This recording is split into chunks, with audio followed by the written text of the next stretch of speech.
If you are experiencing foundation issues, get a free estimate from Ox Foundations.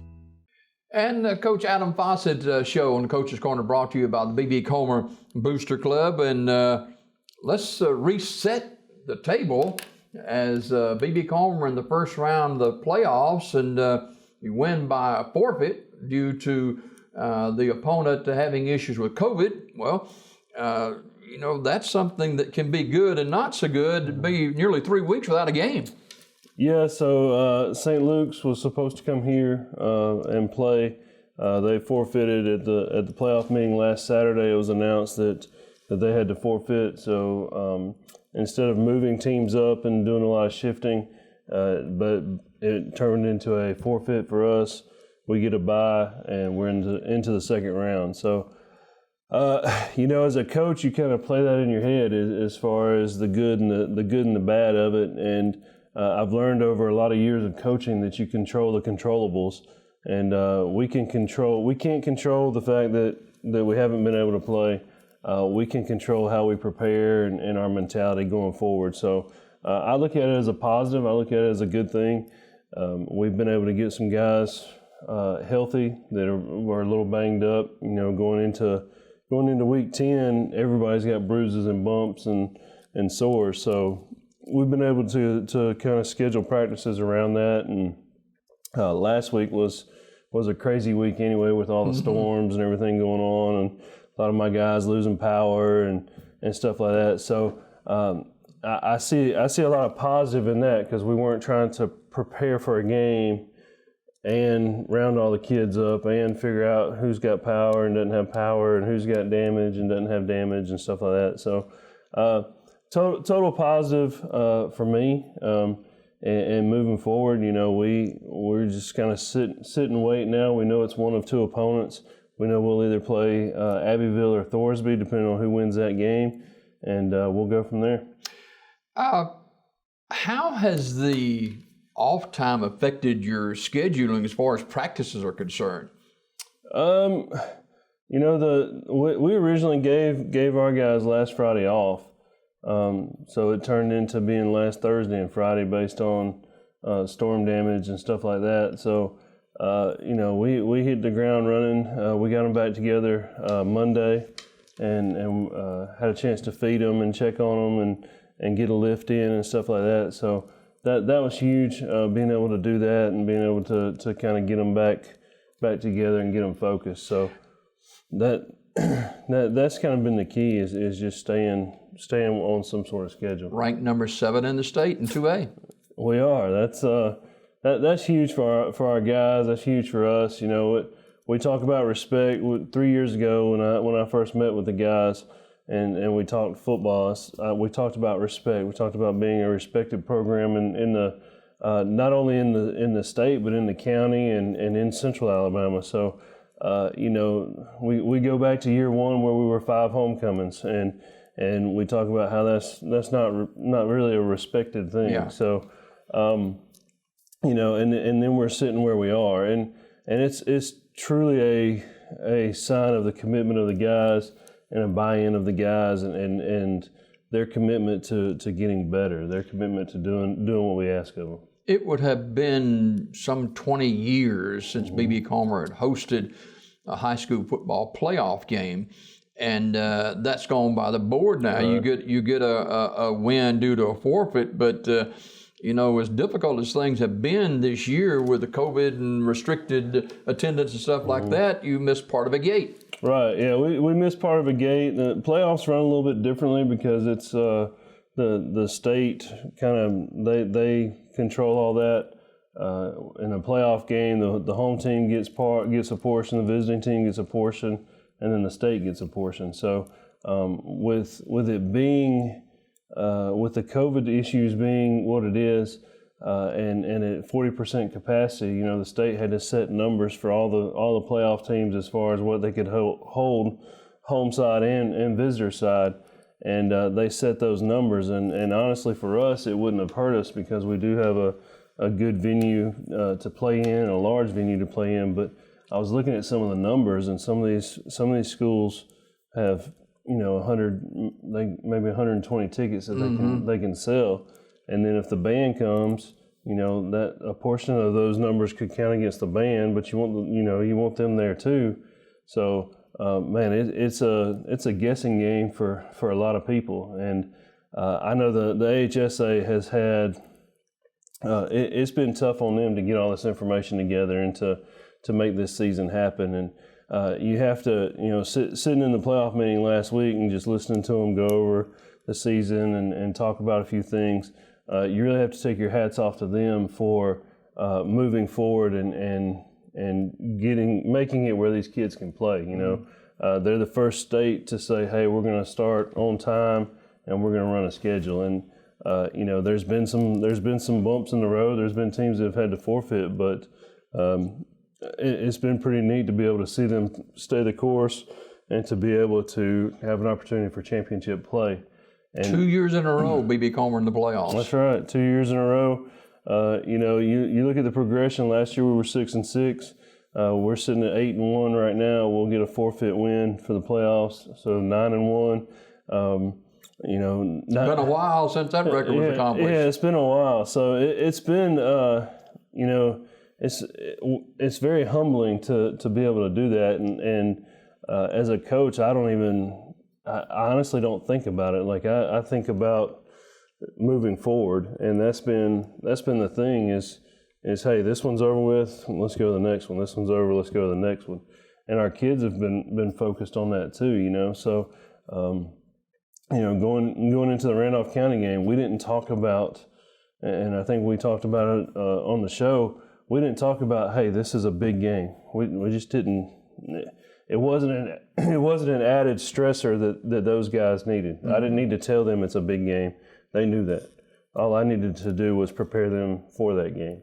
So it's like the coming weeks, whether we whoever we play, Abbeville or Thorsby, we have to prepare for them, and that's the next game.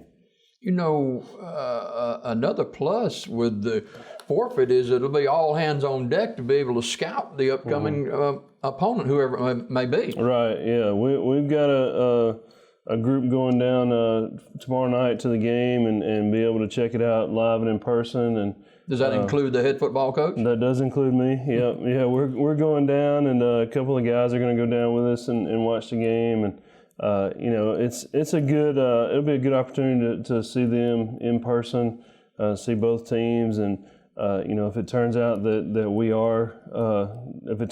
go to Abbeville, then it's a good opportunity to see the facility and things like that. So and it's good for our guys to be able to see that, for them to see the atmosphere and not just walk into a new place that they've never been before and not know what's going on. So.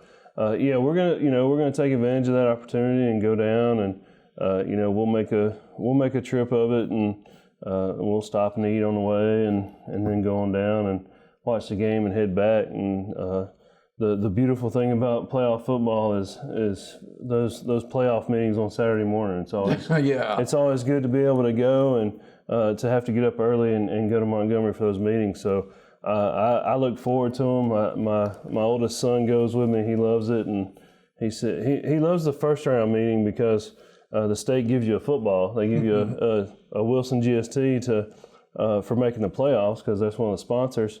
So he definitely enjoys the first round, and they provide breakfast, so he enjoys that. So, but it's a good time. We go down and set the brackets and get ready to go. But it's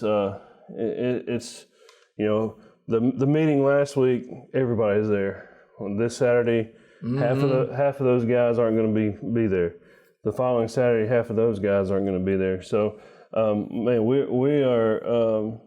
wanted to play on the field. We wanted to be able to play a home playoff game. And in talking to St. Luke's, they wanted to as well. Their coach wanted to come up and play, but it didn't happen. And they actually dealt with that a week prior as well. St. Luke's did. They did. They dealt with it in August as well. Oh, goodness! So they had issues early in the season, and then the week prior they actually had to cancel their game. So and based on numbers, Coach Lee said that there's no way. He said he said, I could put a 7th grade corner at offensive tackle and play y'all, but that's not fair to y'all or him. So What about this senior group? Man, they've stayed the course, hadn't they? they have. They've done a great job, and we do have out of those 5 seniors, the 2 that have been there is Raphael Johnson and Jacob Price. They've been through it. They've stayed the course and done a good job for us. And then we had 3 guys pick up this year: Zach Murphy, Caleb Hutchins, and Lane Smedley, who were at school, and there were some of those guys that we've been working on and trying to get. That bodes well for the future. Only 5 seniors on this team. It does. We've got 5 seniors. Next year's class is a big class. I think we have 15 juniors. So that's a huge class coming up, and we've got some guys below that junior class that are coming up that are going to be strong for us too. So, it's neat to be able to build it and to see how it comes. And with high school football, you look at high school football anywhere, and you see these teams that'll go on some runs and do really well, and then they'll hit some 500 seasons and stuff like that. And that's gonna, unfortunately, that's probably, that's gonna happen with us as well down the road. But it's a matter of numbers. There's a class, I can't remember if it's the 5th or 6th grade class coming up. There's a lot of girls in the class. Now the girls that are in that class are going to be pretty athletic. There's just not a lot of boys. So. I think it's the 6th grade class. It's my son's class that doesn't have many boys. So it's, you pull from those guys, and the ones you have are athletic, but you just don't have the numbers. You've always been concerned as head football coach or wherever it may have been, including B.B. Comer, more concerned about your squad than you are an opponent. Talk about that this morning and how practices have gone and getting set for a second round game. Yeah, I'm all about, hey, we take care of us and we work on us. Obviously we're gonna scout for opposing teams, but it's the basics. It's blocking, it's tackling, it's making sure that you're healthy, making sure that that you're okay and ready to go. So, last week was our recovery time. Last week was we had a couple guys wearing red jerseys and they just went through non-contact stuff. We had a couple guys that would ice during practice, or that we controlled that part of it. And then this week we kind of upped it a little bit more. Yesterday was the first time we'd gone full pads in 2 weeks, and it was basically game simulation, and we didn't miss a beat. The guys ran around, they changed, transitioned well, and we had a good 35-40 minute scrimmage, and we're able to get a lot out of it. We were able to get it filmed so we can watch it, and able to get a lot out of it. So that helps us, that helps them, and this is one of the only teams I've had over the years that they fight. You finally see your mentality kind of wearing off on them a little bit, and they get the it goes back to the importance of, they get the importance of the game, they get the importance of the playoffs and all that other stuff. So you don't have to remind them of that. So we're able to just work on X's and O's, and it's been, for me, it's been a lot of fun. This season's been a lot of fun because I've personally taken over offensive line and coaching those guys and just getting after them. You kind of always like that hand in the dirt. Yeah. I've always been a hand in the dirt guy. So, but it's been a lot of fun because now I'm hands on with them instead of kind of over all of it. It feels like you're kind of back into that full time coaching and getting after it. So and our guys, like, again, that mentality. I think our front linemen have really taken on that mentality that I have, that we're going to get after it, we're going to be tough, and we're going to be physical. So the excitement, Coach, of the B.B. Comer supporters has been phenomenal, hasn't it? No doubt. The last game, the Randolph County game, man, it was electric. There was a lot of noise, a lot of support, and you can feel that. You know, I mean, the kids. I say it all the time. The kids feel that. You know, and it's like next week, whatever sorts out, man, we got to have a lot of people going or coming or whatever the case may be. We need to pack it out, and we need to have a lot of noise for our guys because they feel that support and they thrive off that support. My grandson, he's 10 years old, and he's helped me do some games on television. And Raphael Johnson, he nicknamed him the Beast. And talk about Raphael Johnson and what he means to this football program. You know, you talk about a progression, and I remember meeting Raphael 3 years ago, and I thought, man, this kid's going to drive me crazy. And we started working and started getting after it, and he has matured a ton in 3 years, and he's gotten better every year physically on the field and just as a leader of the team. So he's put up huge numbers. He's at 1,200 and something yards rushing this year. He's averaging, I think, 8 or 9 yards a carry. I want to say he's got 12 touchdowns. I've got it all down somewhere, but offensively, he's averaging a ton for us and a ton of productivity for us.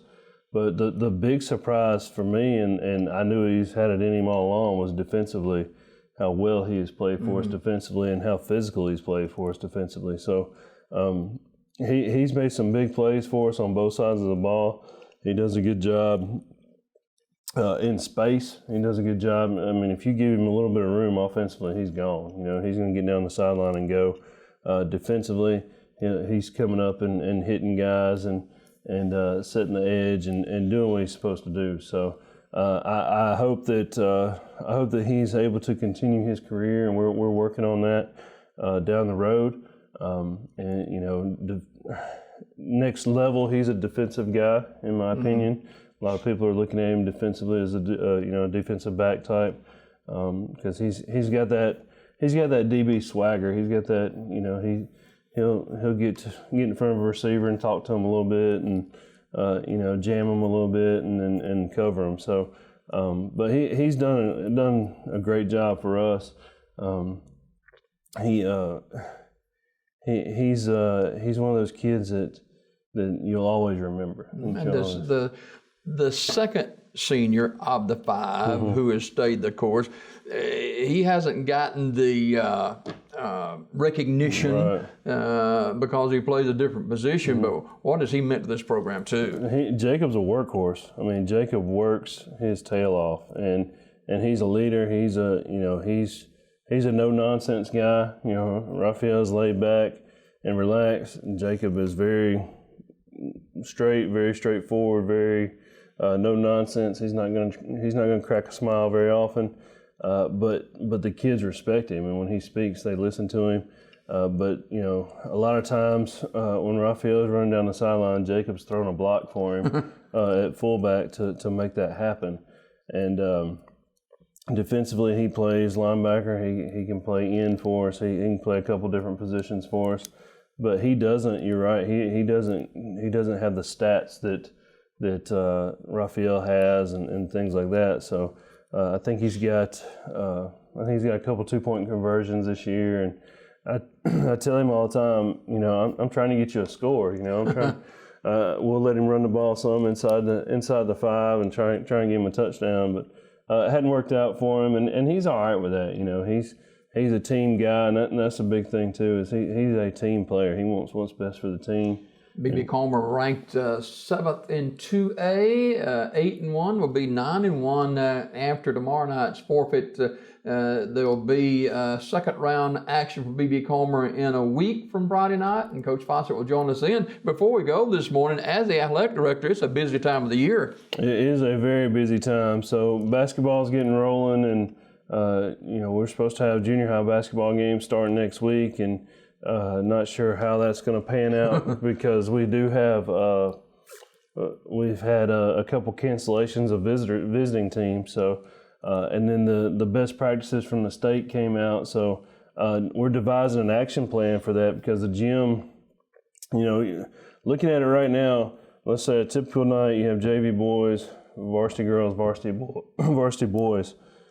Based on guidelines and sanitizing and stuff like that, we would have to empty the gym after every game. Wow. Sanitize, and then let people back in the gym. And then we have limited numbers that we can let in the gym. So that's we gotta something right there. Right, yeah. It's crazy. And finding, so like typical basketball night, the varsity girls and varsity boys are waiting for the JV boys to finish. Well, they're in the stands waiting. Well, now they can't be in the stands. So we have to either figure out timing, hey, tell your varsity girls to get here later, because those are seats that they're taking up. So you need a degree in math and a degree in psychology and a degree in chemistry to keep all this together and sanitize and everything else. But we'll do whatever it takes to make it happen and to be able to get our season underway. But it's a busy time. It's an exciting time. We stay on our toes for sure. All right, Coach, thanks a lot for being with us. Let's talk second round action next week. B.B. Comer, a winner by forfeit from St. Luke's because they had some COVID issues. And Coach, we'll see you next Thursday morning. Yes, sir. Thank you. More Daybreak coming up right after this.